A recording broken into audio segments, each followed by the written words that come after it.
Salut à tous, Amsoft Team 63 du forum. Je voulais vous souhaiter une bonne année, une bonne heureuse année et beaucoup de monnaie pour cette nouvelle année. Donc je vais vous montrer un petit peu des petites techniques en plus de nettoyage que par rapport à la vidéo que j'avais faite auparavant. Et on m'a demandé du repatinage sur les monnaies, hein.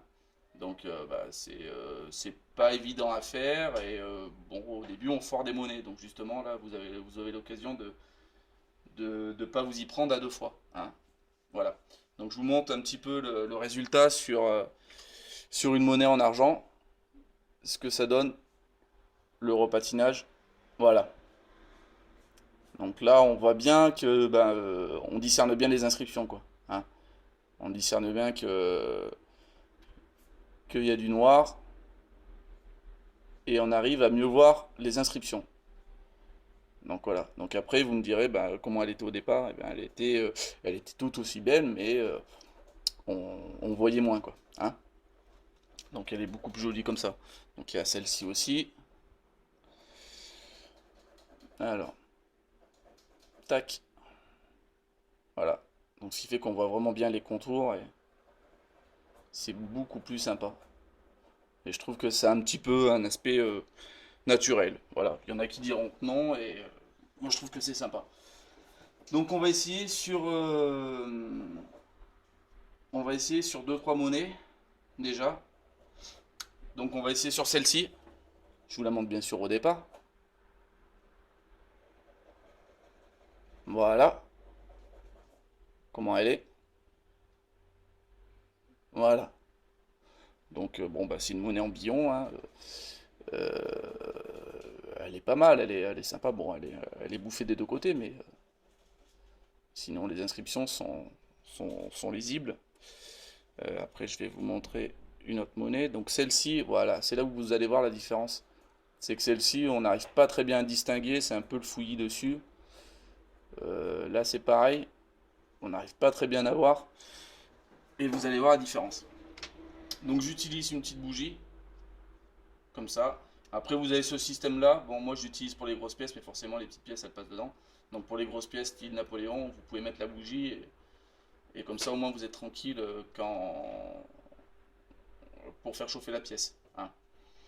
Donc là, en l'occurrence, sur cette petite pièce, on va utiliser une passe à épiler. Ok. Donc, au préalable, ce qui est bien, c'est d'avoir un briquet. Voilà. Parce que j'ai pas encore des silex. Voilà, vous prenez une petite bougie, n'importe laquelle, hein, qu'elle soit avec des senteurs ou que ce soit, on s'en fout, hein. Donc faites pas ça au briquet parce qu'avec le briquet, vous aurez utilisé votre briquet en 2 secondes, hein. Donc pour le repatinage, ouais, je pourrais cacher la marque, hein, si vous voulez. Voilà, c'est du cirage noir. Rien de plus simple. Voilà, cirage noir. Un pinceau. Voilà. Et on va commencer.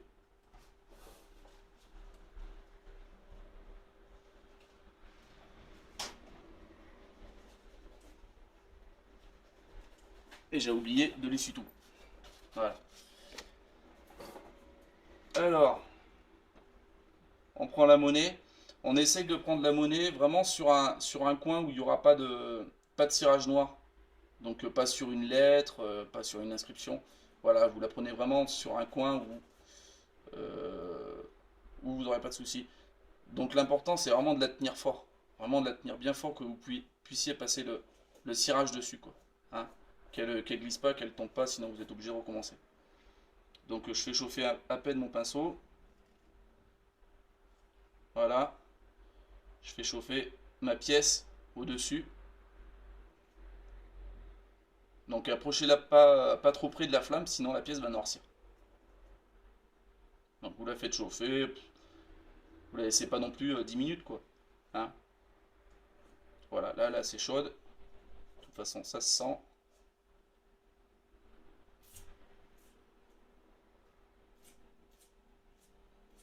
Tac.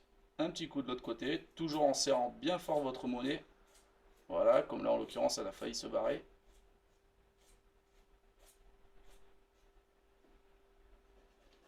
Tac, impeccable.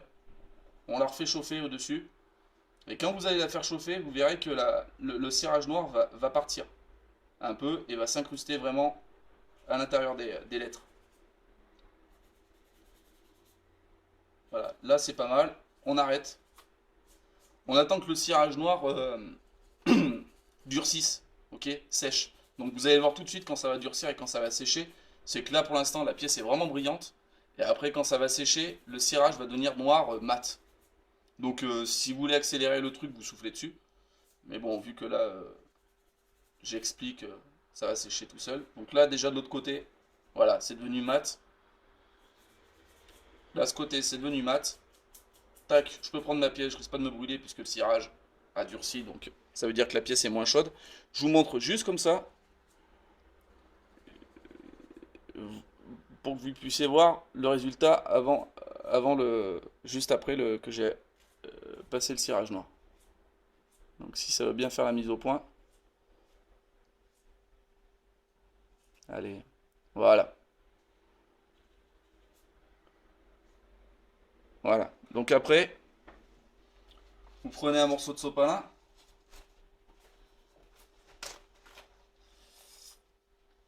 Ne vous embêtez pas à prendre un chiffon doux pour lustrer les voitures ou quoi que ce soit. Prenez un morceau de sopalin. Et sur votre pièce, vous appuyez fort. Et dans un sens, dans l'autre, peu importe. Donc l'avantage aussi du cirage noir, c'est que forcément c'est de la cire. Donc comme vous pouvez le voir ici, hein. Voilà, là j'ai de la cire d'antiquaire. Donc ça je l'applique la cire d'antiquaire sur des patines qui sont déjà très très belles et que j'ai pas besoin de refaire, hein, comme voilà, une patine comme ça verte, bon il n'y a pas besoin de la refaire en noir, hein, ça serait ridicule. Donc le cirage noir a les mêmes protections que la cire d'antiquaire, hein. Donc ce qui fait que bah, non seulement vous appliquez une couche de noir dessus pour bien voir les lettres qui ressortent, mais en plus de ça c'est que ça protège votre pièce. Donc c'est pas mal. Voilà. Vous passez un coup de sopalin dessus, histoire d'enlever le surplus. Et pour faire briller votre pièce aussi. Voilà. C'est fini. Vous voyez, ça m'a pas pris bien longtemps. Voilà, la pièce brille, il n'y a pas de problème. Voilà. Et là, on voit nettement mieux les inscriptions. Je trouve ça beaucoup plus joli. Ça donne en plus une patine assez naturelle. Voilà. Je trouve ça vraiment, vraiment sympa. Donc après, je sais pas si un petit peu plus avec la lumière, si vous allez voir.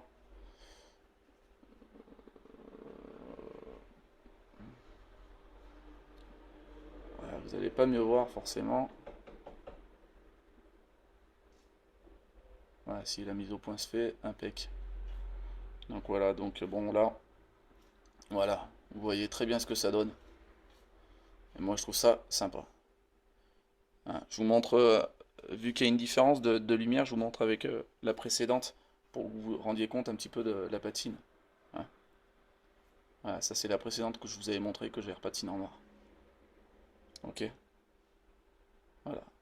Alors pareil, hein, pour si jamais vous avez foiré la pièce ou quoi que ce soit, et que bah, la patine que vous avez appliquée, bah, ça s'est mal passé, vous vous embêtez pas, vous prenez du 000, un petit peu d'huile d'olive. Donc l'huile d'olive c'est mauvais pour le billon et c'est pas très bon pour l'argent. Mais bon, c'est pas grave, hein, le peu de temps que vous allez y passer dessus. Et vous enlevez le cirage noir, hein. Sinon avec du bicarbonate de soude. Voilà, un petit coup de 000, le cirage noir s'enlève. Ok, hein, c'est comme la cire antiquaire, ça part assez vite si on gratte dessus. Voilà. Donc la cire noire, le cirage noir s'applique aussi sur les doubles tournois. Ok. Je vais peut-être vous la montrer avec la lampe. Ça sera peut-être plus simple pour vous. Puissiez vous rendre compte. Voilà. Donc là on voit bien, bon il est bouffé. Après je sais pas ce que ça peut donner quand je vais passer le cirage, hein, je sais pas. Mais là voilà, elle est bouffée. Bon il y a le cuivre, on voit vraiment bien le cuivre. Voilà. Ok. Donc là, on va effectuer la même opération. Donc là c'est pareil, la pièce est trop petite pour aller sur mon truc de bouchon de champagne. Ça c'est un truc de bouchon de champagne que j'ai récupéré et puis ça va très bien proposer dessus, c'est impeccable, c'est nickel. Alors c'est reparti. Donc pareil, là vous prenez votre double tournois sur un coin qui est bouffé. Voilà, vous serrez bien fort votre pièce, vous voyez, vous regardez bien qu'elle se barre pas. Et vous chauffez votre pièce. Donc pareil bien à 2 cm de la flamme, 2-3 cm de la flamme, histoire de pas justement de pas brûler votre pièce et de pas l'abîmer.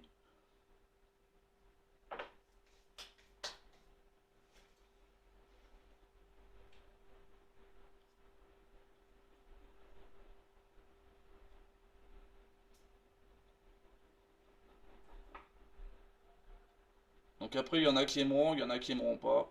Bon après c'est les goûts et couleurs. Après sur les doubles tournois, ouais, ça va bien parfois, mais il faut vraiment avoir des bonnes inscriptions et il faut qu'on soit au cuivre. Donc il faut que les inscriptions soient bien lisibles et il faut qu'on soit au cuivre. Voilà. Donc si vous avez pas envie que votre pièce soit au cuivre et puis d'avoir une patine noire dessus, vous pouvez le faire. Voilà, même s'il y a des belles inscriptions, il n'y a pas de problème. Ça rendra votre pièce bien plus jolie, bah, ça créera une patine artificielle, hein.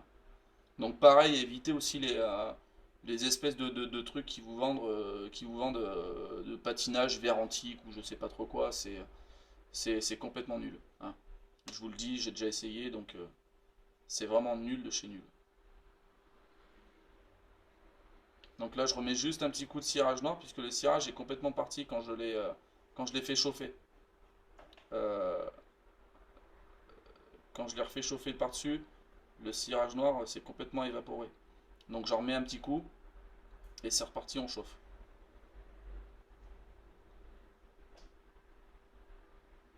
Voilà. Et là, ça sera bien bon. On attend. Donc en fait, il faut bien attendre. Quand vous mettez pas mal de cirage noir dessus, peu importe hein, si vous en mettez beaucoup que ce soit, il faut bien attendre que le cirage s'évapore et que vous puissiez voir apparaître les lettres.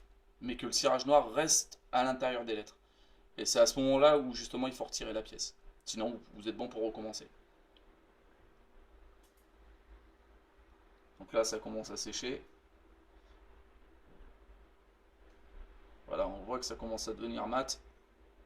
L'autre côté aussi, c'est pareil.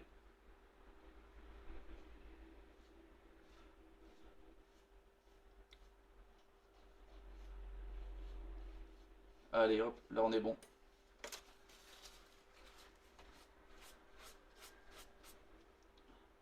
Alors parfois, il faut appuyer un petit peu plus avec votre sopalin. Suivant si vous avez des grosses inscriptions, appuyez un peu plus. Si vous avez des inscriptions un relief qui est vraiment petit, n'appuyez pas trop fort, sinon vous allez enlever tout le cirage. Donc il faut appuyer légèrement, juste histoire qu'elle brille. Voilà. Là j'appuie un peu plus fort parce que le relief est plus prononcé sur les lettres de ce côté-ci.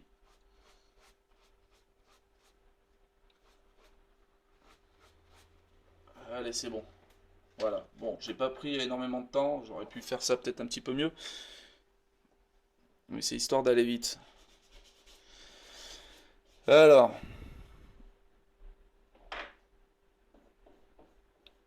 voilà. Donc là, on voit peut-être un petit peu mieux les reliefs.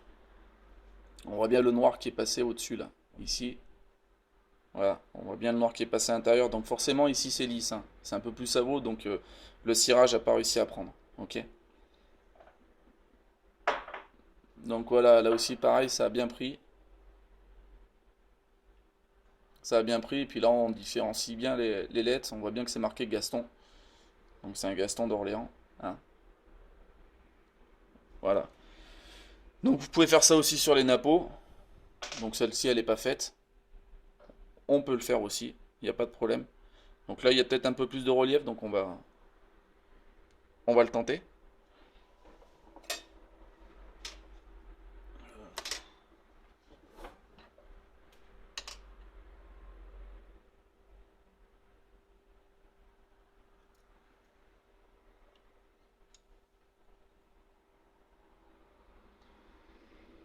Donc là, je chauffe juste mon pinceau, histoire que j'arrive mieux à prendre la, le cirage.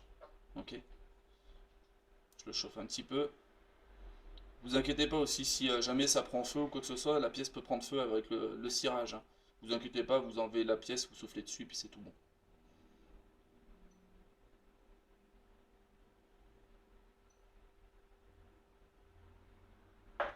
Donc jamais laisser la pièce sans bouger comme ça au-dessus de la flamme. Ok, bien la faire tourner, que ça soit uniforme. Voilà. Et on applique le cirage.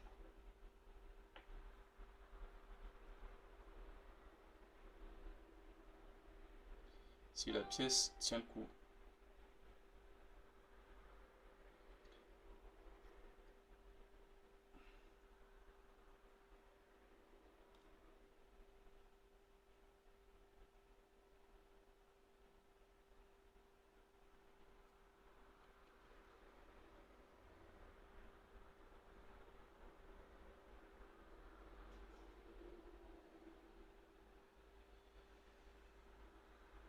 Voilà, j'ai fait quelques petits pâtés, c'est très bien. Hop, on la remet dessus. Je vais vous montrer quand même si ça prend feu. Voilà, je vais la mettre carrément au feu. Si elle veut bien prendre feu. Et bien sûr, elle ne prendra pas celle-là. Elle ne veut pas prendre.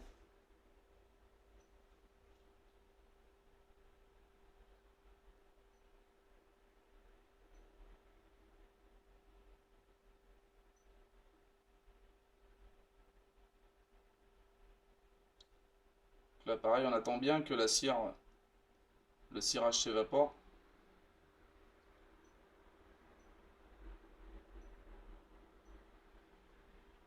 Voilà, ça me paraît pas mal. Impeccable.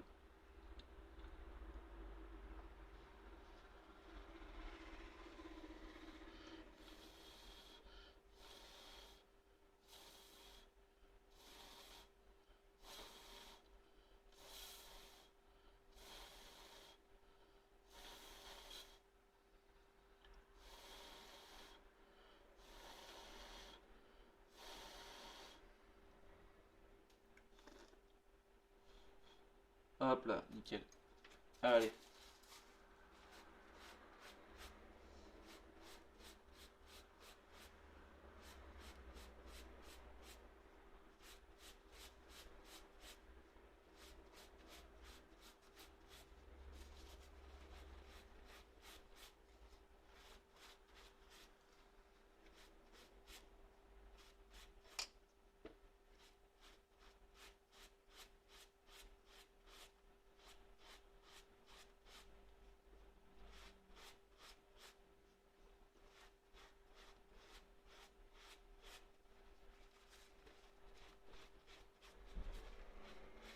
Donc là, je fais ça avec du sopalin, mais c'est vrai que vous pouvez utiliser le Dremel avec la toute petite brosse très très fine. Et ça va très bien, parce que le sopalin laisse des marques sur le cirage.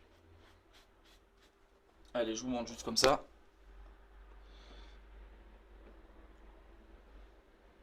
Voilà.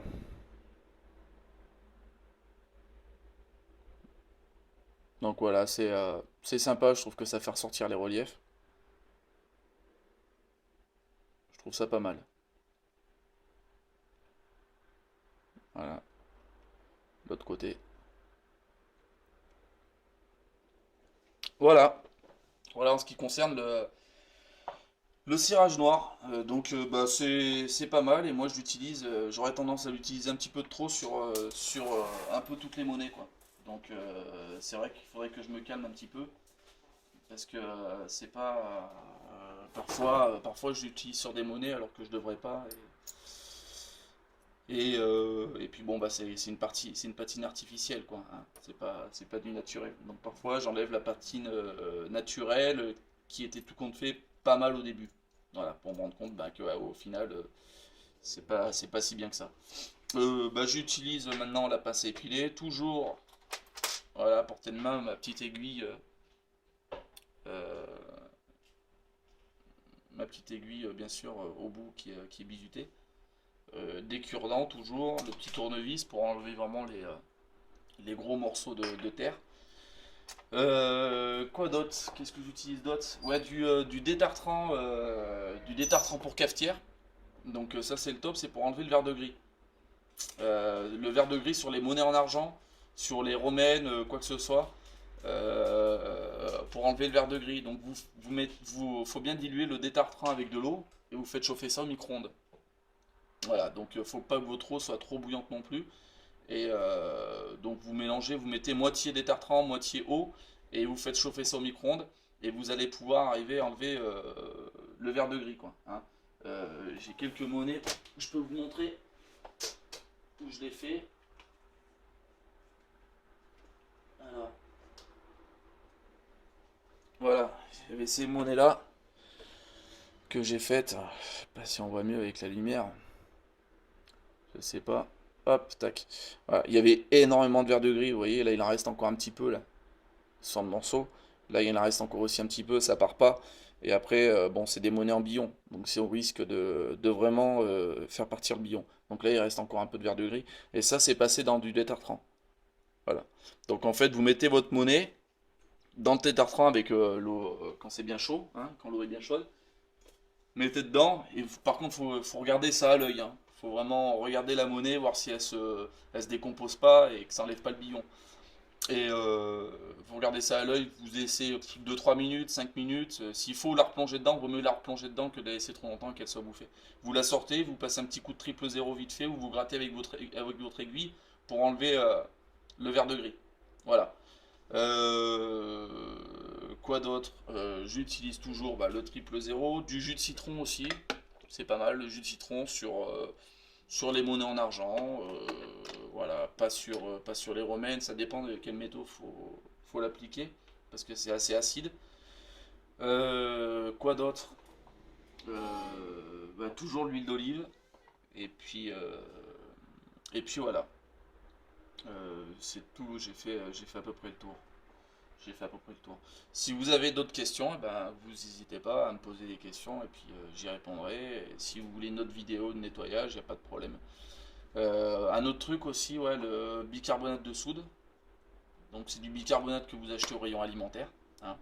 Le bicarbonate de soude, vous l'utilisez uniquement quand votre pièce elle est finie d'être nettoyée. C'est pour stabiliser l'acidité et pour éviter que justement elle se détériore ou qu'elle fabrique du verre de gris. Donc toujours à la fin de votre truc, avant de passer la cire d'antiquaire ou quoi que ce soit, mettez du bicarbonate de soude. Donc vous prenez votre pièce sous l'eau, vous prenez un peu de bicarbonate, vous frottez bien la pièce, et puis après vous pouvez passer votre cire antiquaire. Le Polaroid aussi, Paraloid, pardon. Vous pouvez l'utiliser. Moi personnellement je suis pas fan parce que je trouve pas ça beau et puis ça laisse beaucoup de traits sur la pièce. Donc je suis pas très fan, je passe uniquement de la cire antiquaire, je mets un gros pâté recto verso de la pièce, je la laisse sécher un petit peu et puis après un coup de sopalin dessus, voilà, ça la protège, c'est très bien. Voilà, c'est tout. Hein, j'essaye de regarder, voir ce que je pourrais vous donner comme autre conseil. Toujours le dentifrice pour les monnaies en argent, vous pouvez utiliser. Euh, voilà. Hein. Donc vraiment le verre de gris, c'est à passer au dernier moment le détartrant. Voilà. Hein, c'est le seul truc que j'ai trouvé qui arrive à enlever le verre de gris. J'ai essayé plein de trucs, j'ai fusillé des monnaies en argent et j'ai réussi à trouver la méthode. Donc c'est celle-là. Voilà. Je vous dis à plus tard sur une prochaine vidéo. Et puis les questions, vous n'hésitez pas. Et puis voilà, il y aura d'autres vidéos à venir de sortie de détection. Et n'hésitez pas à vous abonner à ma chaîne. Je vous dis à plus tard. Bye bye.